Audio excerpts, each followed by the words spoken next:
कार्यक्रम सुचारू रूपमा सञ्चालन हुन भइरहेको कुरा यहाँहरू सामु अवगत गराउन चाहन्छु। सदा झैं साताको दोस्रो दिन हिन्दू जागरण इजरायलद्वारा सञ्चालित भक्ति सत्संग कार्यक्रममा उपस्थिति हुनुभएका गुरुवर्गज्यू लगायत सम्पूर्ण भक्तप्रेमी मित्रहरूप्रति म कोपिला देवकोटाको तर्फबाट रात्रिकालीन नमस्कार नारायण अर्पण गर्दछु र भक्ति सत्संग कार्यक्रम सञ्चालन गर्नको लागि हाम्रो सुषमा भट्टराईज्यू हामीमाझ उपस्थिति भइसक्नु भएको छ। सुषमा भट्टराईजीको यो कार्यक्रम सञ्चालन गर्ने क्रम पनि आज पहिलो कार्यक्रम नै छ। यहाँलाई कार्यक्रम सफलताको हार्दिक मङ्गलमय शुभकामना सहित सुषमा भट्टराईजीलाई कार्यक्रममा स्वागत गर्दै म कोपिला देवकोटा प्राविधिकमा बसेर सहयोग गरिरहनेछु। धन्यवाद। कर्पूरगौरं करुणावतारं संसारसारं भुजगेन्द्रहारं सदा वसन्तं हृदयेरविन्दे भवं भवानी सहितं नमामि। नगेन्द्रहार त्रिलोचनाय वस्मङ्गलाय महेश्वराय नित्याय गम्भीराय दिगम्बराय तस्मै नकाराय नमो शिवाय। मन्दाकिनी सलिलचन्दन चर्चिताय नन्देश्वर प्रथमनाथ महेश्वराय नन्दार पुष्प सुपूजिताय तस्मै मकाराय नमो शिवाय।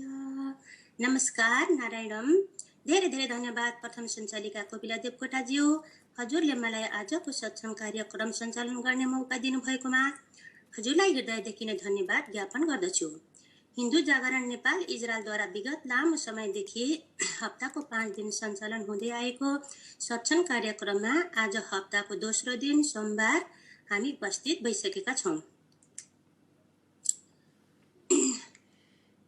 सद अनुसार विक्रम सम्वत 2073 असोज 3 गते तृतीया तिथि संविधान दिवस अंग्रेजी महिनाको 2016 सेप्टेम्बर 19 मन्डे।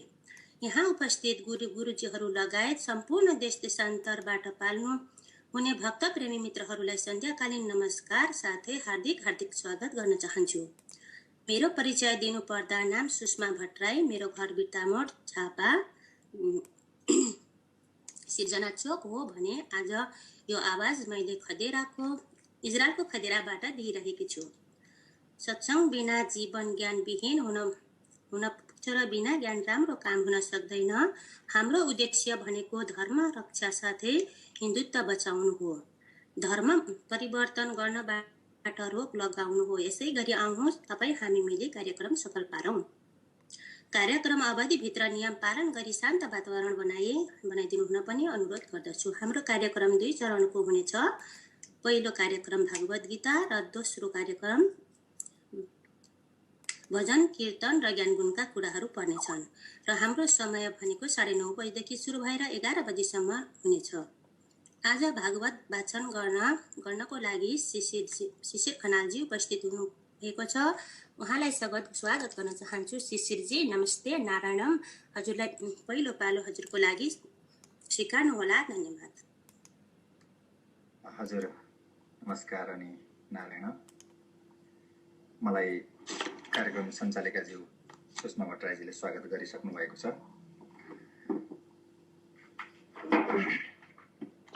सर्वप्रथम हिन्दू जागरण इजरायल अभियान मार्फत सञ्चालित यो सत्सङ्गको कार्यक्रममा उपस्थित हुनुहुने सम्पूर्ण श्रद्धालु भक्तजनहरू, त्यसै गरी हामीलाई जुन माध्यमले जहाँबाट सुनेर बसिराख्नु भएको छ धर्म संस्कृति प्रेमी श्रद्धालु मित्रजनहरूमा नमन गर्न चाहन्छु।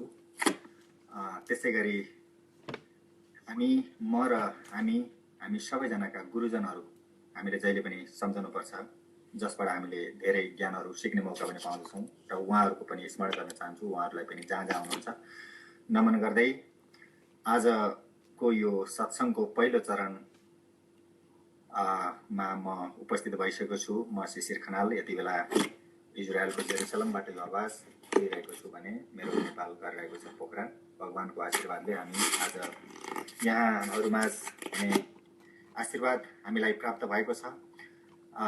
हामी एकदमै आभारी छौँ भगवानप्रति र यो अमूल्य समयको सदुपयोग गर्दै आजको यो पहिलो चरणको सत्संग, पहिलो चरणको धार्मिक एउटा विश्लेषण भनौँ अथवा चाहिँ सत्संग भनौँ, सत्संगमा आफ्ना ज्ञानहरू, आफूले जानेको ज्ञानहरू म यहाँहरू समक्ष सेयर गर्ने अनुमति पनि मैले चाहेँ र अनुमति पाइसकेको छु र यो पहिलो चरणको कार्यक्रमलाई अगाडि बढाउन गइरहेको छु।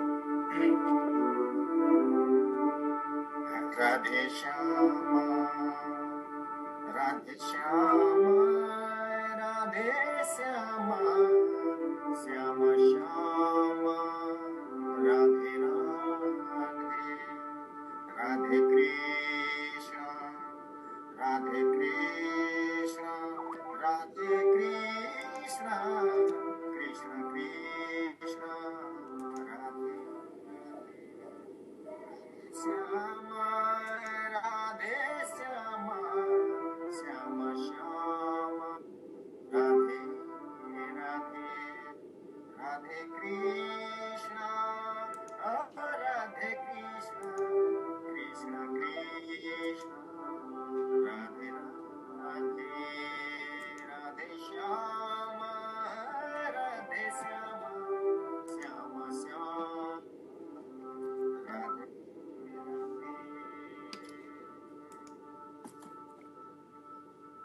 राधे कृष्ण राधे कृष्ण कृष्ण कृष्ण राधे राधे राधे श्यामा राधे श्यामा श्यामा श्यामा राधे राधे माथि माथि गोकुल धाम शिव बजाउनेलाई माथि माथि गोकुल धाममा वंशी बजाउनेलाई गोपीहरू साथमा लिई रास रचाउनेलाई भनिदिनु है भनिदिनु तिम्रो भक्त रुँदैछ उसलाई दुःख हुँदैछ भनिदिनु है भनिदिनु तिम्रो भक्त रुँदैछ उसलाई दुःख हुँदैछ।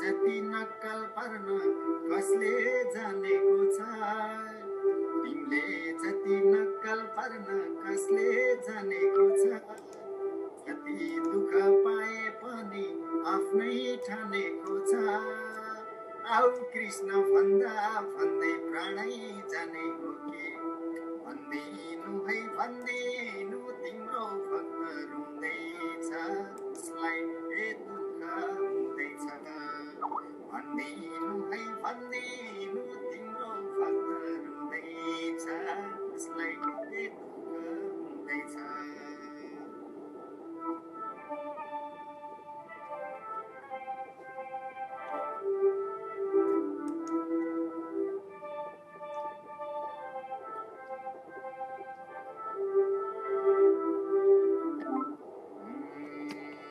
सारा घरबार त्यागिसके तिम्रै लागि मैले सारा घरबार त्यागिसके तिम्रै लागि मैले पत्नी पुत्र छाड्दैनन् नजाऊ भन्छन् अहिले यस्तै छ है मेरो खबर के भन्नु र प्रभु भनिदिनु है भनिदिनु तिम्रो भक्त रुँदैछ उसलाई दुःख हुँदैछ माथि माथि गोकुल धाममा वंशी बजाउनेलाई गोपीहरू साथमा लिएर रचाउनेलाई भनिदिनु है भनिदिनु तिम्रो भक्त रुँदैछ उसलाई दुःख हुँदैछ भनिदिनु है भनिदिनु तिम्रो भक्त रुँदैछ उसलाई दुःख हुँदैछ।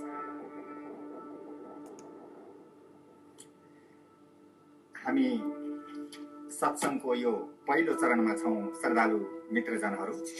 हिजो पनि मैले भागवतका केही लाइनहरूसँग सम्बन्धित रहेर धेरै कुराहरू विचार विमर्श गरिरहेको थिएँ यहाँहरू समक्ष। यो भागवत भन्ने बित्तिकै भनिन्छ भावना गतिको वर्णन भनिएको छ। भावना भनेपछि यसलाई अलिकति बृहत सेन्समा हेर्दाखेरि भावना जति पनि भावनाहरू छन्, भावना भन्ने बित्तिकै हाम्रो मान्छेको एउटा फिलिङलाई मात्रै बुझ्नुहुन्न, यहाँ हरेक भावनाहरू आउने गर्दछन्। त्यो भावना अनि त्यसपछि गएर संसारको एउटा गति छ, छुट्टै गति छ। त्यो गतिहरूको सर्लक्क वर्णन गरिएको छ, त्यसैको आधारमा यो संसार चलेको छ। र त्यो सबै गति भावना र गतिको वर्णन गरिएको कुरा छ भागवतमा। र त्यो सबै कुराहरू जसले ज्ञान प्राप्त गर्दछ, जसले यी कुराहरू सुनेर जीवनमा आफ्नो जीवनमा लाभ उठाउँदछ, उसले अवश्य पनि यो संसार तर्छ भनिएको छ। भावनेको भावना हो, भावनेको भावना हो, गभनेको गति, भावनेको भावना हो, गभनेको गति, बले बढन्तले तर्छ चिन्तै छैन कति। भावनेको भावना हो, गभनेको गति, बले बढन्तले तर्छ चिन्तै छैन कति। यसरी भावना गतिको वर्णन गरिएको छ भागवतमा। र जुन भागवतसँग सम्बन्धित रहेर हामी विचार विमर्श गरिरहेका छौँ, मैले भागवत गीताको विषयमा रहेर विचार विमर्श हिजोदेखि गरिरहेको छु। धेरै कुराहरू चर्चा परिचर्चा पनि भएको छ, गरिसकेको छु मैले। र ती सबै कुराहरूको निचोड भन्नु पर्दाखेरि हामी आफ्नो भाग्यमा भएको कुरा जसरी पनि पाउँछौँ र हामीले आफ्नो भाग्यमा भएको मात्रै कुराहरू पाउँदछौँ। हाम्रो भागमा जति छ, मैले दृष्टान्त पनि दिएको थिएँ, हामी जति ठुलो घडा लिएर समुद्रमा जान्छौँ जल लिनको लागि त्यति मात्रै हामीले पाउन सक्छौँ।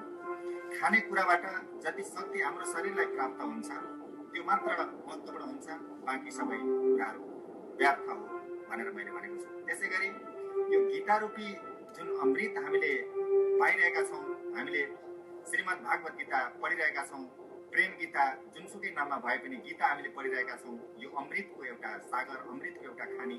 यसबाट पनि हामीले सुन्न त धेरै सुन्यौँ होला, यो सुनेका कुराहरूलाई कति जीवनमा उतार्यौँ, गीताको अमृतको सानोभन्दा सानो बोधलाई पनि जीवनमा उतारेर हामीले अपनाउन सक्यौँ भने पक्कै पनि हाम्रो जीवन धेरै हदसम्म लाभदायी हुनेछ, सुखमय हुनेछ भन्ने कुराको चर्चा प्रशंसा पनि गरियो हिजो। अनि र त्यसै गरी अगाडि बढाएको थिएँ मैले। दृष्टि र मोहमा अन्ध भएका राजा धृतराष्ट्र अनि उनका भाइ उनका पुत्रका राज्यको अधिकार दिन नचाहँदाखेरि दुर्योधन दिवाजी अनि सम्पूर्ण राज्य आफै भोग गर्न अनि यस्ता प्रवृत्तिले गर्दाखेरि पाण्डवलाई ठाउँ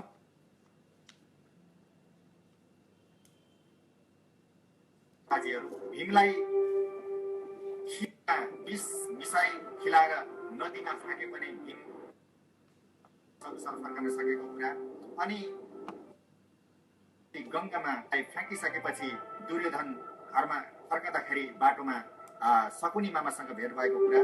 अनि शकुनी मामाले भनेको कपटी पासा खेलाएर जुवामा हराउने, अनि त्यसै गरी छिमेकी राजाहरूलाई राजा रजौटाहरूसँग गठबन्धन गरी शक्ति बढाएर पाण्डव विरुद्ध त्यो शक्तिलाई पाण्डव विरुद्ध प्रयोग गर्न खोजिएको कुराहरू पनि चर्चा भएको थियो। अनि त्यसै गरी जङ्गलवास बसिरहेका पाण्डवलाई कृष्ण भगवानले भेटी यो तिमीहरू बेला बेलामा भीमले हिंसा गर्नुहुन्थ्यो, रिसाउनुहुन्थ्यो, यसरी तिमीहरू एक आपसमा गुस्सा गरेर काम छैन, यो रिसलाई तिमीहरू सही कुरामा प्रयोग गर्नुपर्छ भन्दै भगवान श्रीकृष्णले आफ्नो सल्लाह आफ्नो मार्गदर्शन दिँदै गर्नुहुन्थ्यो। त्यति बेला भगवान कृष्णले उनीहरूलाई रिसाएर एक आपसमा रिसाएर बस्नुभन्दा यो शून्य समयलाई, यो खाली समयलाई एकदमै जप तप गरेर शस्त्र विद्या सिकेर अनि आफ्नो शक्ति मजबुत बनाई त्यो शक्तिलाई पछि युद्धमा प्रयोग गर्नको लागि भगवान कृष्णले मार्गदर्शन गरिरहनु भएको कुरा पनि हामी चर्चा गर्दै थियौँ। अनि युद्धको बारेमा विशेष गरेर इभन युद्धको परिणामको बारेमा अरूले केही जानुन् नजानुन्, तर भगवानलाई त सबै कुराको एक प्रश्न नै हुन्छ, प्रश्न नै थियो त्यति बेला। उहाँ उति बेला मानव अवतारमा जन्म लिनुभएको कारण नै विशेष गरेर भन्नुपर्दाखेरि अधर्मको रक्षा गरी धर्मको स्थापना गर्नको लागि उहाँले जन्म लिनुभएको थियो। यदा यदा हि धर्मस्य ग्लानिर्भवति भारत अभ्युत्थानं धर्मस्य तदात्मनं सिद्धाम्यहम् भनिएको छ। जब जब यो धरतीमा यो संसारमा अधर्मले स्थान पाउँछ, जब अन्याय गर्ने अत्याचारीहरू भ्रष्ट मान्छेहरू अधर्मीहरू बढ्दछन्, त्यति बेला मैले जन्म लिने गर्दछु भनेर धेरै जन्महरू लिइसक्नु भएको छ। उहाँले 24 अवतार लिइसक्नु भएको थियो र सँगसँगै उहाँले मानव रूपमा चाहिँ अवतार लिनुभएको यति बेला पनि उहाँको विशेष उद्देश्य भनेको धर्म स्थापना गर्नकै लागि थियो। उहाँले बुझ्नुभएको थियो पछाडि के हुनेवाला छ, समय कता जाँदैछ, धर्म स्थापना गर्नको लागि उहाँले के गर्नुपर्छ भन्ने बुझिराख्नु भएको थियो। त्यो ग्रान्ड डिजाइन भन्ने गर्छौँ हामी, उहाँलाई सबै कुरा थाहा थियो। तसर्थ पाण्डवहरूलाई उहाँले नै तयारी गरिराख्नु भएको थियो। तसर्थ यसरी एक आपसमा रिसाएर होइन, तिमीहरू सिक केही कुराहरू सिक। त्यति बेला अहिले हामी आफूलाई मजबुत बनाउनको लागि धेरै कुराहरू गर्ने गर्दछौँ।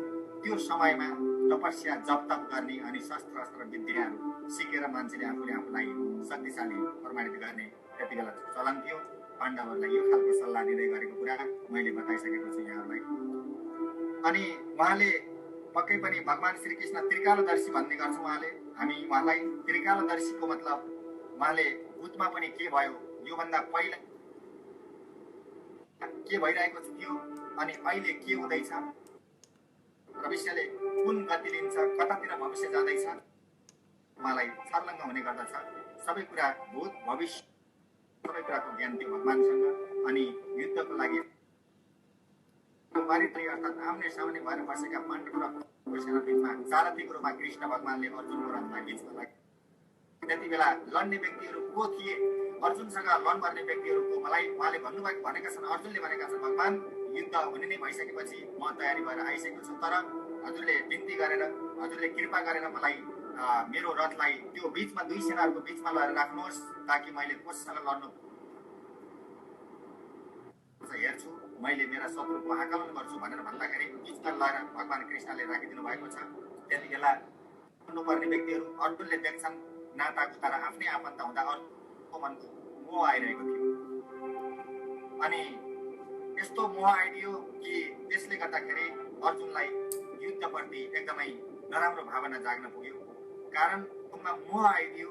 मोह यसरी आइदियो कि उनले लड्नु भनेको आफ्ना आफन्तको वध गर्नु अनि राज्य भोग गर्नु, यो कुरा अर्जुनलाई मन परेन। त्यसले गर्दाखेरि अर्जुनको मनोदशा बिग्रेको कारणले गर्दाखेरि त्यो एकदमै बिग्रिएको मनोदशालाई कसरी भगवान श्रीकृष्णले गीतापदेशको माध्यमबाट कसरी त्यो अवस्थाबाट उहाँलाई बाहिर निकाल्नु भयो भन्ने कुराहरू पनि हामी चिन्तन मनन गरिरहेकै छौँ श्रद्धालु भक्तजनहरू। र विचार र विमर्श गर्दाको सार हामीले यस्तै पाएका छौँ।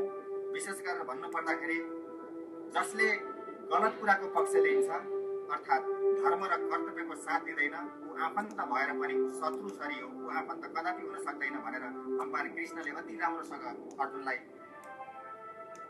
मार्गदर्शन गरिराख्नु भएको छ, शिक्षा दिइराख्नु भएको छ। मैले यति भन्दै गर्दा अर्जुनलाई दिइराख्नु भएको छ भन्नुको मतलब के हो भने यो गीता भनेको गाईको दुध सरी अनि कृष्ण भगवानले यसलाई दुहिरहनु भएको छ अनि अर्जुनले बाछा सर त्यो दुध पान गरिरहेका छन् भन्ने कुरा योभन्दा अगाडिको एपिसोडमा पनि मैले भनेको थिएँ।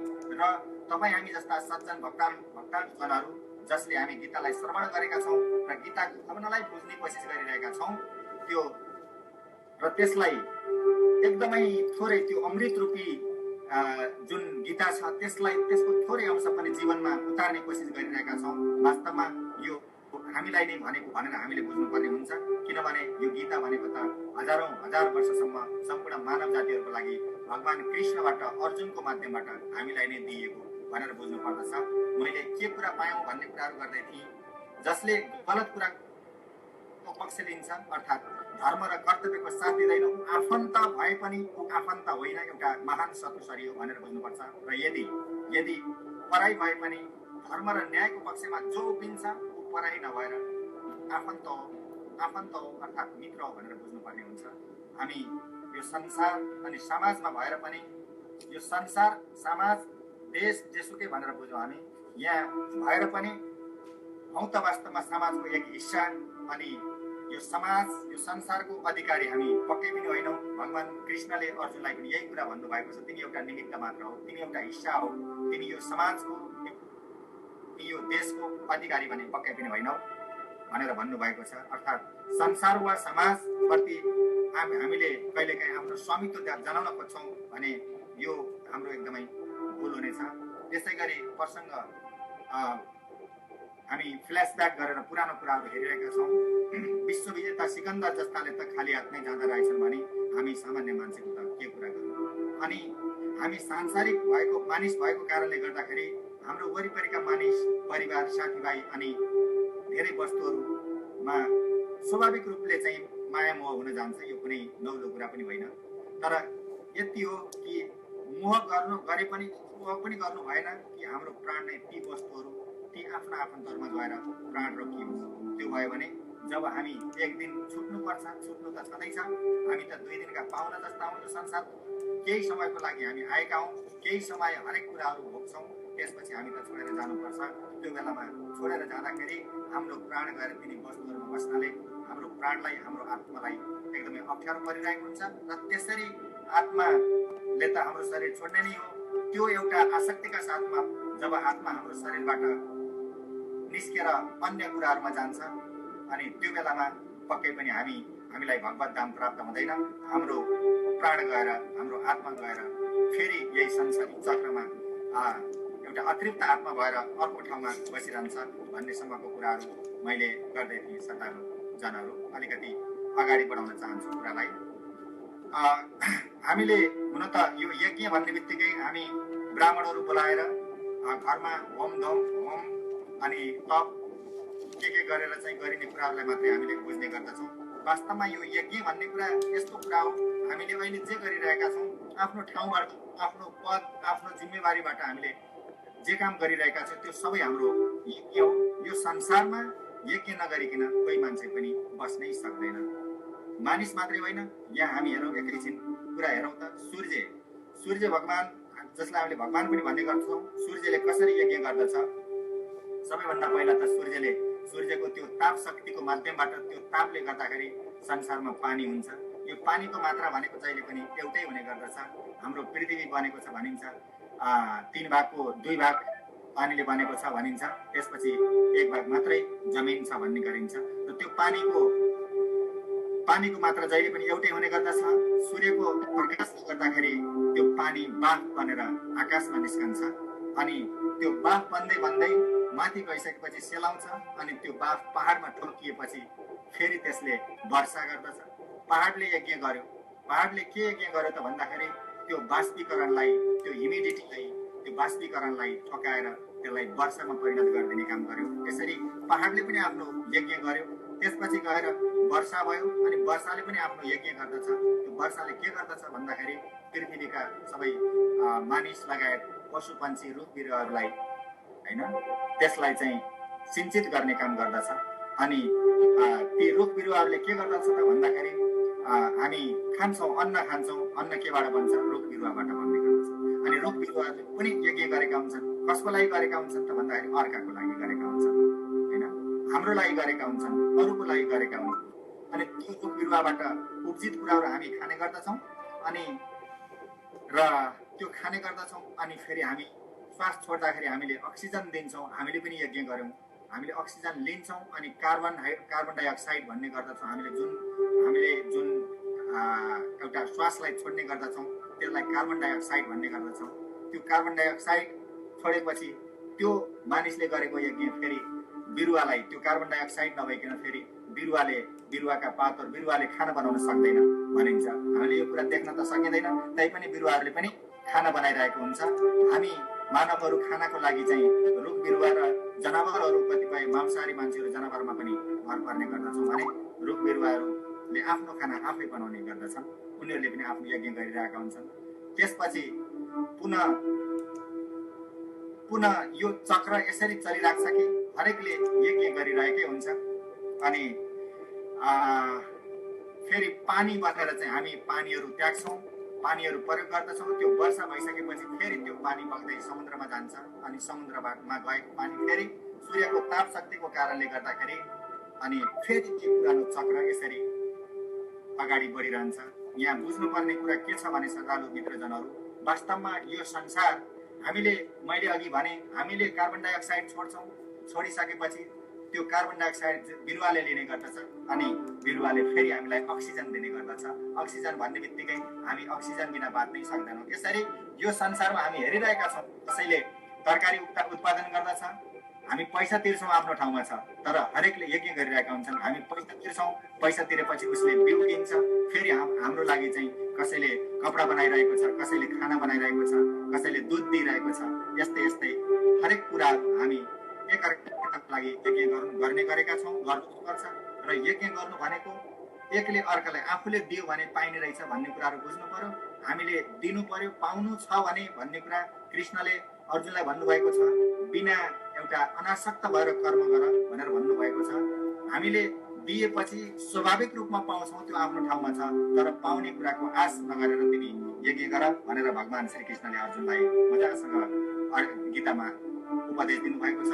यो हामी सबैले बुझ्नुपर्ने कुरा हो श्रद्धालु मित्रजनहरू। किनभने खाली बस्नु भनेको हामीले यज्ञ गरिएन। भगवान कृष्णले भन्नुभएको छ, मलाई कुनै यज्ञ गर्नु जरुरी छैन, मैले कुनै कर्म गर्न जरुरी छैन। तर उहाँले भन्नुहुन्छ, यदि मैले कर्म गरिनँ भने त मैले कर्म नगरेपछि मेरो देखासिकी गरेर सबैले कर्म गर्न छोड्दछन् अनि कर्म गर्न छोडेपछि यो संसार कसरी चल्छ? त्यसकारण अरूलाई देखाउनु भए पनि कर्म त गर्नै पर्छ अनि कर्म नगरी त जीवन पनि त चल्दैन भनेर अति मिठो वाक्यांशमा अर्जुनलाई सम्झाइरहनु भएको छ।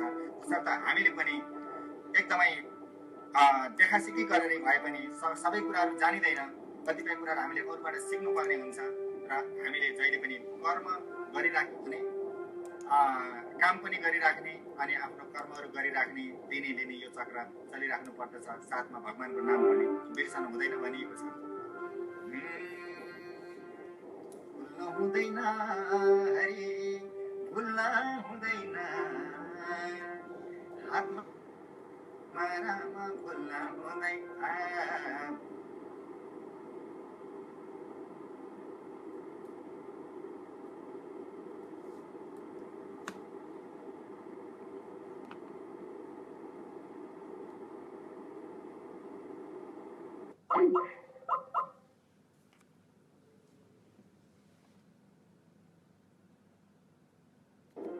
हामी संसारी मान्छे, हामीले काम गर्नुपर्ने हुन्छ।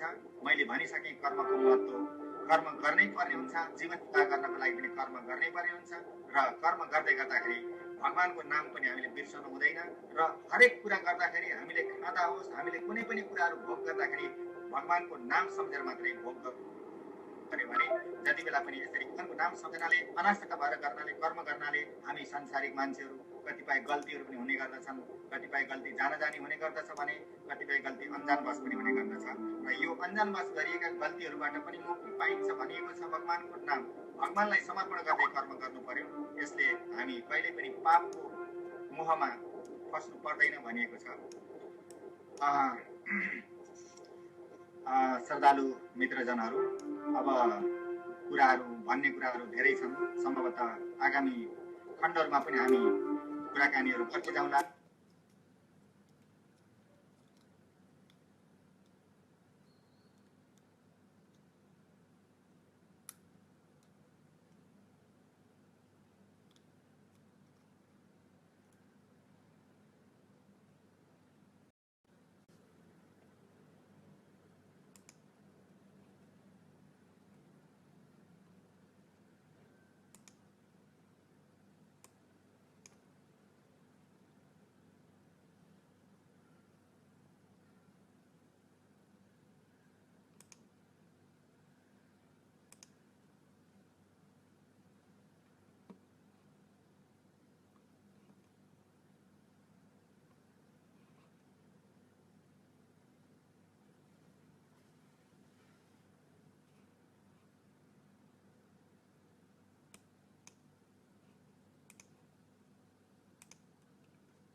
शिशिर खनालज्यू हाम्रो पहिलो चरणको कार्यक्रम समाप्त गरे अब हामी दोस्रो चरण